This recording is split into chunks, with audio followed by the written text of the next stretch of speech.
Thank you for tuning in to the COVID-19 Businesses Helping Businesses Survive the New Normal podcast, providing small business owners with helpful tools, information, and resources needed to survive and thrive even in uncertain times. This episode of Businesses Helping Businesses Survive the New Normal is sponsored by Absolute Rehabilitative Therapy, specializing in manual therapy and sports medicine rehabilitation. For a detailed list of services or to learn more, please visit absolutert.com. Hello, good evening. My name is Donald Anderson. I'm excited today, part of the series that we're doing with Business Helping Businesses, Taylor and Anderson and Add Voices. We are strategically aligning key businesses in the region. We have a special guest tonight, Dr. Derrick Martin of Absolute Physical Therapy. Dr. Martin is a professional in the physical therapy practice. He specializes in manual as well as mechanical therapy. He's an expert in the field. His quest is to be the best that can be seen in his personal and professional growth. He is a thinking therapist. He has extensive experience in the management of organizations providing healthcare services to patients of all ages with a variety of needs. He's skilled in leading operations to successful growth in heavily competitive markets in a highly regulated industry. So I would like to introduce Dr. Derrick Martin today. Dr. Derrick, I'm glad and definitely humbled that you're here with us today for this podcast. Thank you for being a guest today. I guess the first question is, how long have you been in the physical therapy practice? Well, Donald, first I want to say thank you for having me. I appreciate the opportunity to be here. I've been practicing physical therapy since 1986 at different levels. I first was an aide, and then I became an assistant through the military. And then I actually got my physical therapy degree in 1995 from Howard University. Okay, and I know you work in various types of patients. You've been practicing now, over 25 years? Yes, exactly. I've been fortunate, I've been blessed to work in a variety of settings. Here in the D.C. area, for instance, I've worked in D.C. General Hospital, Greater Southeast Hospital, of which neither are still around. I've also worked at Shady Grove Rehab Center, Washington Adventist Hospital, Holy Cross Hospital. So I've made the rounds around the D.C. area, but I've also worked in home care, home health.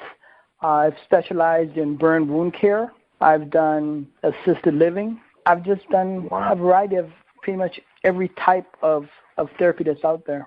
You have a lot of experience with various, in the area. So I think that's great that you can relate to all those type of hospitals, but also that you've seen a variety of patients as well.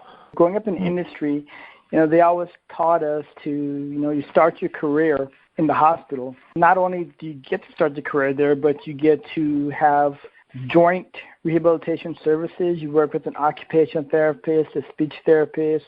You get to go on case conferences to meet the patient's families, work with a social worker.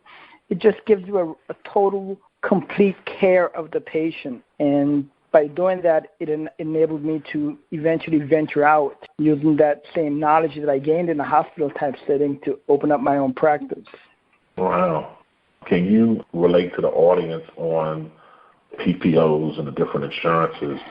When a patient comes to you versus going to a competitor, what would be some of the main differences when they come to Dr. Martin? What can you give them as far as some of your techniques and things that you do? We have been fortunate enough to have, I would say, probably 85 to 90% return rate.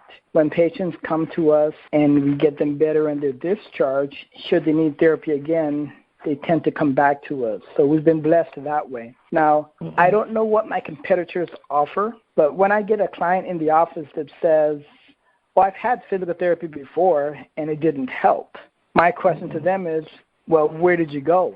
Or they may say, I've had physical therapy before, so then I would say, why didn't you go back to that same location where you went before?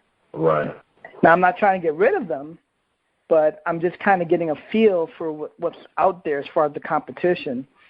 Sometimes I'll have patients that say, this is the most thorough assessment I've ever had, and I've had physical therapy for many years other places. Right. Just different things like that tells me what my competitors are doing or not doing, if you will. And that basically allows us to say, okay, well, we're setting ourselves apart by doing things not only the right way, but being consistent across the board, that it allows our patients to want to come back in when they need therapy again. Okay.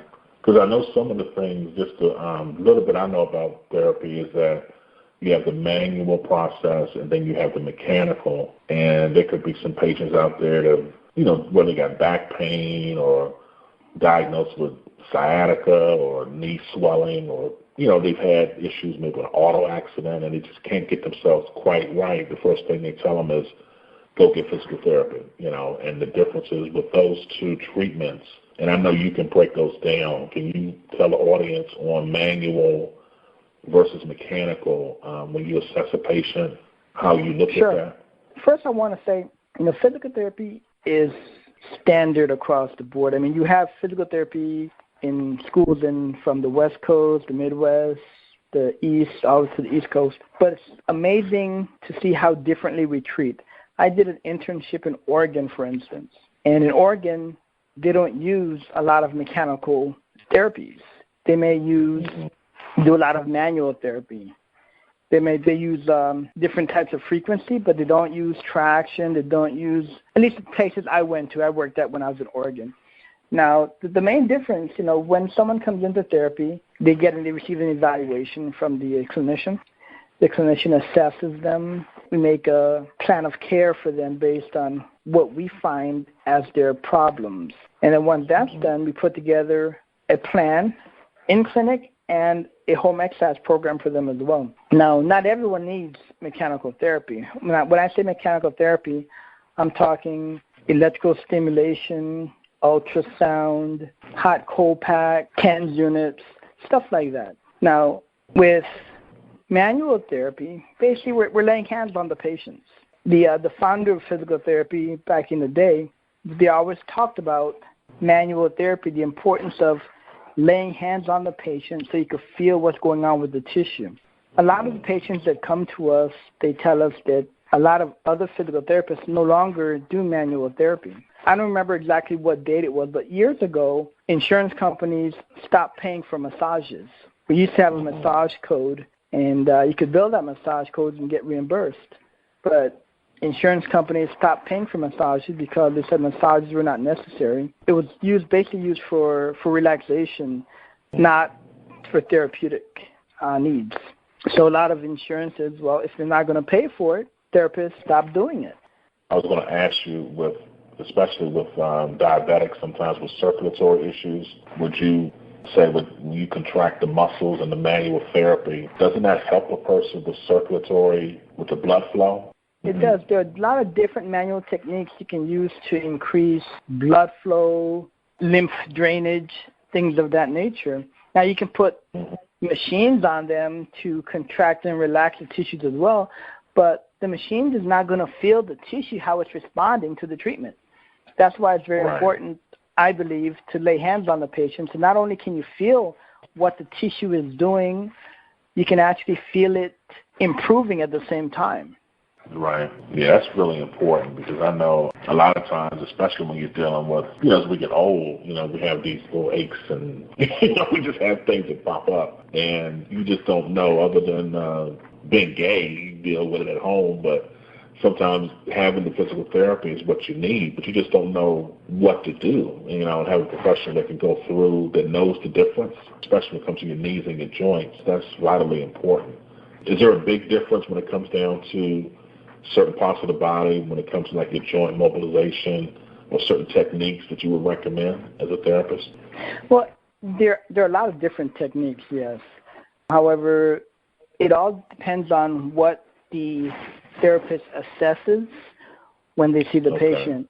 Now, is the problem in the muscle? Is the problem soft tissue? Or is it joint related? We have to determine the mechanism of the injury. Was it traumatic, or did you just wake up and the pain was there? All these different factors we have to consider as we put together a plan of care, because, you know, if someone pulls a muscle, for example, you don't want to give them stretching exercises. You know, because if you pull a muscle, that means your muscle is already pulled. It's elongated.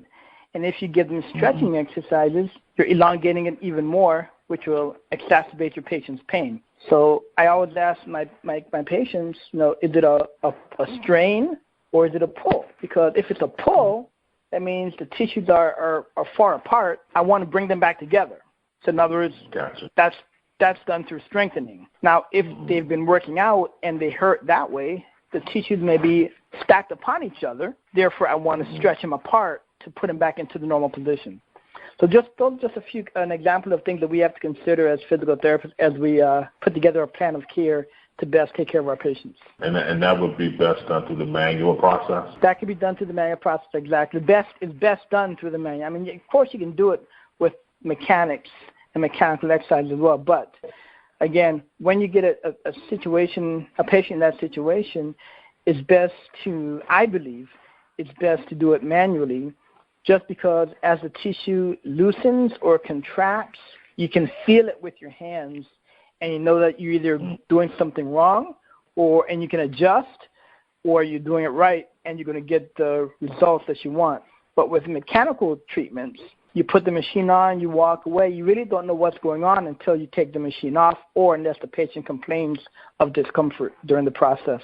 Interesting. Now, let's say if a patient comes to you and doesn't have health insurance, do you get a lot of people that just self-pay or Medicaid, people that just need help? Do you need referrals to come see you? It depends on a number of different factors. One, if a patient does not have insurance, and a lot of patients did not have insurance prior to the Affordable Care Act. I had a patient that came in, for example, he had this problem for 4 years. And I said, why are you coming in now? He said, well, I didn't have insurance before. But the Affordable Care Act, to prevent being penalized, made them get health insurance. So then they were able to come in for treatment. Different insurances have different requirements. Some insurances, HMOs, for example, require you to see your physician and get a referral to attend physical therapy. Some insurance companies, such as PPOs, you can go anywhere you want to, see any physician you want to, and you do not need a referral. So the insurance companies pretty much mandates the requirements for the different policies that are out there. However, if a patient does not have health insurance and they come into our office, we try to work with them. Now, we do pro bono. Just because I believe that for every person that does not have health insurance, they know someone that does. So if you come to us and you don't have health insurance, you know, you're limited on funds, we won't turn you away. We'll treat you because our philosophy is that we treat you, you get better, and then when you're out and about in the field or at work, if someone talks to you about needing physical therapy, you refer them to us because we took care of you even though you didn't have health insurance. Yeah, that's great to know, Derrick. And how long does the normal session, like an average physical therapy session, last, typically? Again, that varies based on body part. If someone comes in and let's say they jammed their thumb, that session may last maybe 30, 40 minutes. Someone comes in, they were in a motor vehicle accident, and they hurt their neck and their back. That session is going to last longer.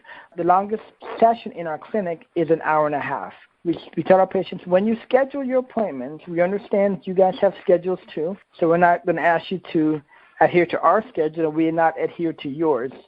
So what we do is we assess them, and we tell them to book an hour and a half, so that if you have any other appointments, you can schedule it after an hour and a half, but allow us at least an hour and a half. That way, if we're on schedule, you may get out in an hour. If we're behind schedule, you may get out in an hour and a half, but no matter what our schedule is like, you'll still be out of the clinic in an hour and a half to allow you to get back to work or another appointment or whatever your needs may be. Okay, that's good to know. That's real good to know. So we basically address the injuries in phases so that at the end of the day, we've touched the pain, we've touched the range of motion, and then we've touched the strength to get them back to functional independence. Okay. Now, for our listening audience, I'm just throwing this out there because I know about a month ago I kind of pulled my back. I was out messing with mulch, pulled my back the wrong way. And it took me about 2 or 3 weeks to get it right with a heating pad and just doing some twisting exercises and things like that. Are there any exercise things that you could, just tips that for people that are saying not great shape, but moderate shape that could do at home if they cannot, for whatever reason, can't get to you, but are there any therapeutic tips that you could give our audience?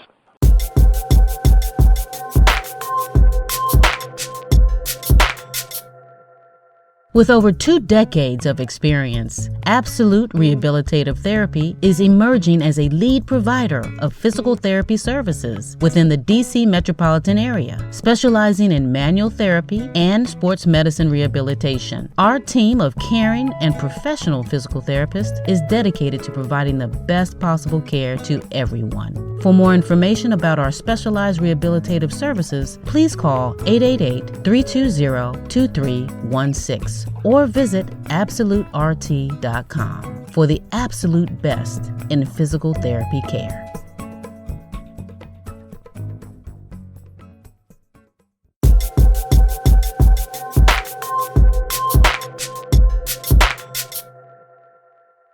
The best tip I can give is the mechanism of injury first. First, you have to determine how did you hurt yourself. Like, for instance, your example, you said you were lifting mulch and you pulled your back. So a pull is translated to us as a stretch. Your back was stretched. Okay, so we're not going to put you on a stretching program. We're going to put you on a strengthening program to try to shorten those muscles and get them back to their normal position. Okay. So when we're asked about giving exercises to patients, we're kind of hesitant because we want to have a better understanding, because if you pull your back and I say, well, if you have a back injury, you want to do these stretches, and I'm going to make you worse because you're pulling your muscle spindles further from their optimal position, and we don't want that. So it's very important that we ask the right questions, because if we don't ask the right questions, we may end up hurting our clients even more. Okay, because I know that's the importance of, even part of the show is the importance of having physical therapy and going to a physical therapist that knows what they're doing, because sometimes if you don't know what you're doing, as Dr. Martin said, you can make it worse, and you definitely don't want to do that. Now, we do take phone calls. Patients will call and they'll ask for advice or for guidance, or they'll send an email. And basically our responses to them is, how did you injure yourself? Explain to me the mechanism of injury. Whenever someone comes in, they're in a car accident, I say to them, explain the accident to me. How were you positioned? What happened? Were you looking out the window? Were you leaning this way? All that information is going to tell me, is going to confirm when I assess them where the pain should be. And when they tell me the mechanism of injury and I assess them, I have a better understanding of what the muscle did, what the tissue did, so then I can put together the correct plan to make them better. If I don't get a good history from the patient, then I don't really have a good understanding of what happened to the tissue. As I attempt to put together a plan of care for that tissue, I may cause the patient more pain and more injury because I don't have their full history to best take care of them. Gotcha. Now, when you assess your plans, you always assess based on the individualized patient and their care from prior history, correct? Exactly. Even though everyone has a back, and if I'm lifting mulch and you're lifting mulch, I can almost guarantee you that where you hurt yours is not going to be where I hurt mine.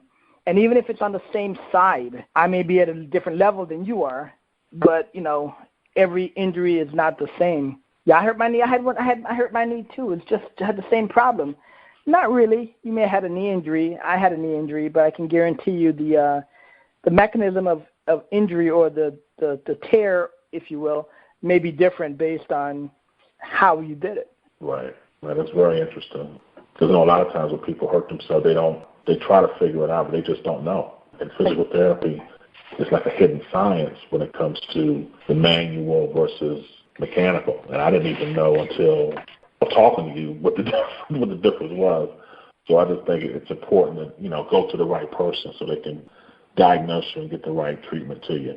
And as far as home exercises, too, I know you mentioned, would you say is it an age recommendation or is it just going to be based on what the physical health is when it comes to what the right home exercises you would recommend after you assess them?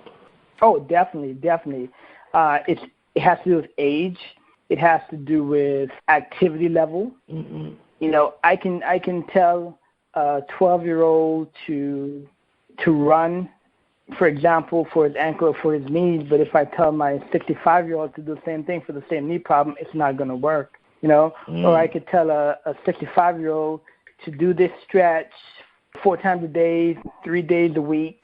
But if I tell that same thing to a 30-year-old, someone that's in a high-paced work environment, they won't have time to do it.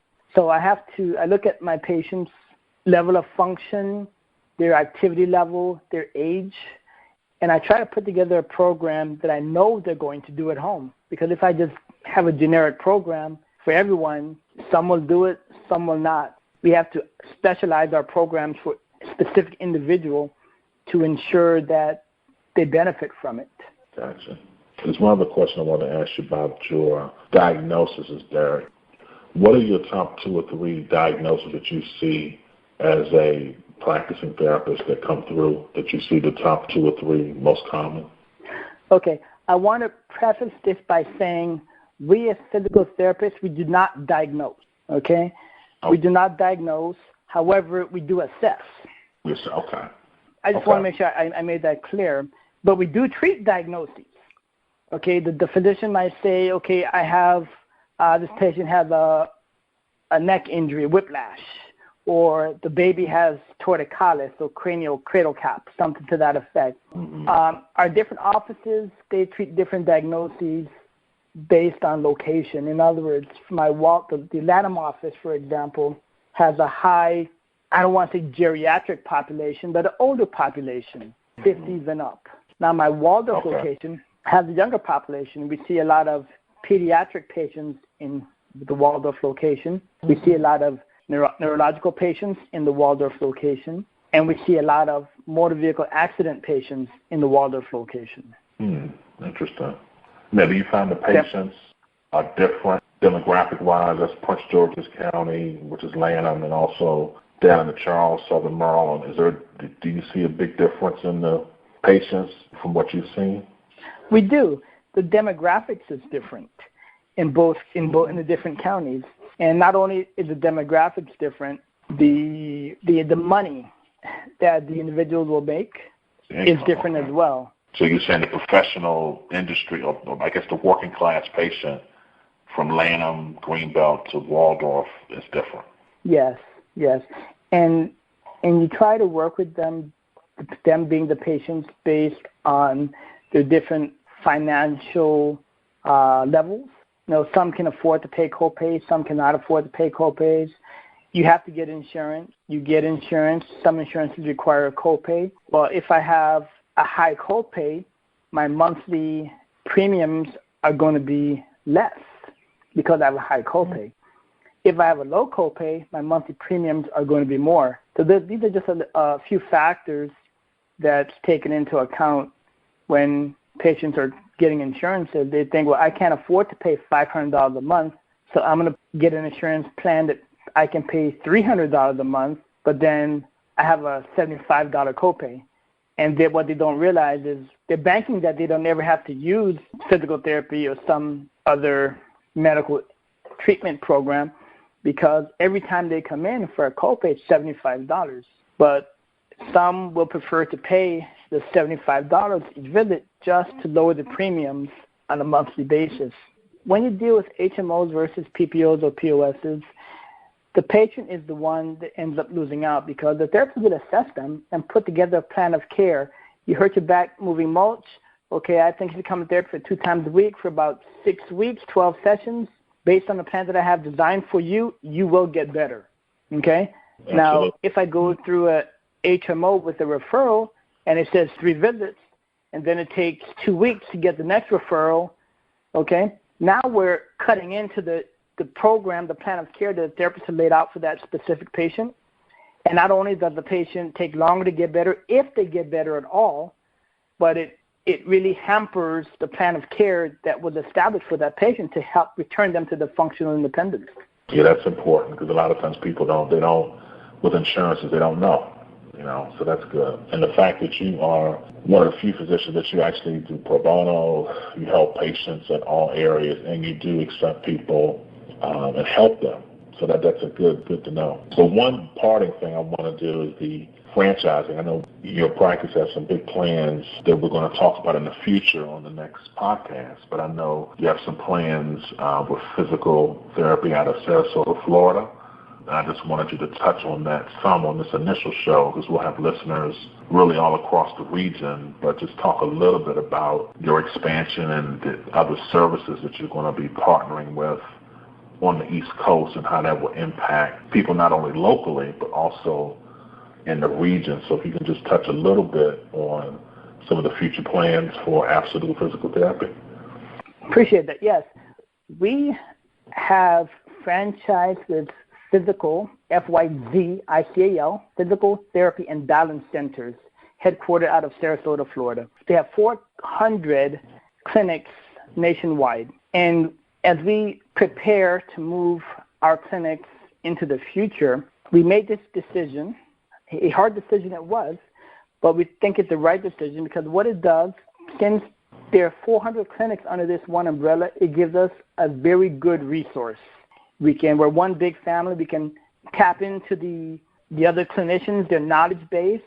Physical has a very good networking system that we can use. It allows us to retrain our vision from an orthopedic realm to a balance and vestibular realm. So basically it makes us as clinicians more versatile, more knowledgeable, and we believe that this franchise, it's not really a merge, it's more like we bought into the franchise, and we're going to rebrand the way we do things so that in the future, Absolute Rehabilitative Therapy and Absolute Physical Therapy will become Physical Therapy and Balance Centers of Lanham and Waldorf. And we're very excited about this new move. I think that's great. That is great news. And like I said, Dr. Martin, I know Gail from Ad Voices will be talking about this online, and there will also be commercials out once we finish the podcast and get this finalized. But as we wrap the show up today, I do want to thank Dr. Derrick Martin for his time, and I also want to let you all know that locally and regionally, Derrick Martin is available. He's one of the top professionals in the industry, and as he mentioned about the franchising, that is going to better the care of not only local patients, but also on a regional level, which will impact patients all across the country. So as we wrap up today, I want to thank, again, Dr. Derrick Martin. My name is Donald Anderson, owner of Taylor Anderson, LLC, and Gail Flowers, who does Ad Voices Productions, who will be getting this finalized on our podcast. And stay tuned for future episodes coming to you locally and also produced down in Fort Myers, Florida with Gail Flowers. Thank you for tuning in today, and have a blessed week and blessed day. Thank you. Thank you for tuning in to the COVID-19 Businesses Helping Businesses Survive the New Normal podcast. Learn how you can spotlight your business by emailing advoices@mail.com. That's ADDVOYCES@mail.com. Remember, we stand stronger when we work together. Be well and stay safe.